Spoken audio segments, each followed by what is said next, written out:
रक्ताने लिहिलेला इतिहास फक्त एका नावासाठी, एक नाव, फक्त एक नाव देण्यासाठी 16 वर्षांचा संघर्ष.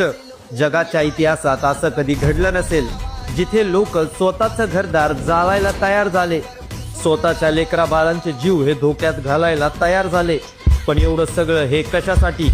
संपत्तीसाठी नाही, सत्तेसाठी नाही, तर फक्त आपल्या बापाचं नाव त्या विद्यापीठाला मिळावं याच्यासाठी. डॉक्टर बाबासाहेब आंबेडकर, ज्यांनी मराठवाड्याच्या मातीत ज्ञानाचं बी पेरलं, ज्यांनी तिथे शिक्षणाचं मंदिर उभा केलं, त्याच मातीत त्यांच्या नावासाठी त्यांच्या लेकरांना रक्ताचे पाठ व्हावे लागले. 27 जुलै 1978 एक ठराव झाला आणि संपूर्ण मराठवाडा हा पेटला. विचार करा त्या परिस्थितीचा. घरावर निखारे टाकले जात होते, आया बहिणींची आबरू ही धोक्यात होती, पण तरीही हा समाज मागे हटला नाही.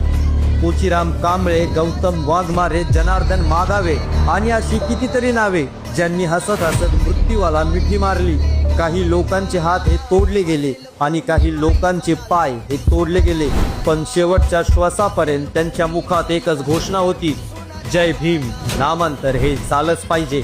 मला सांगा, किती प्रेम असावं हे, कुठून येते एवढी निष्ठा एका माणसासाठी ज्याने आम्हाला माणूस म्हणून जगायला शिकवलं.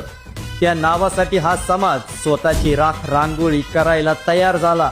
हे प्रेम नाही, ही भक्ती आहे.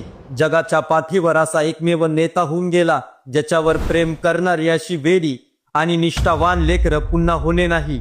16 वर्षाचा वनवास संपला. 14 जानेवारी 1994 सूर्य हा उगवला आणि विद्यापीठाच्या कमानीवर नाव हे कोरलं गेलं, डॉक्टर बाबासाहेब आंबेडकर मराठा विद्यापीठ.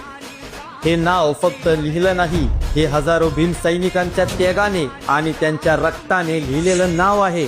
त्या प्रत्येक वीराला आणि त्यांच्या निष्ठेला मानाचा जय भीम.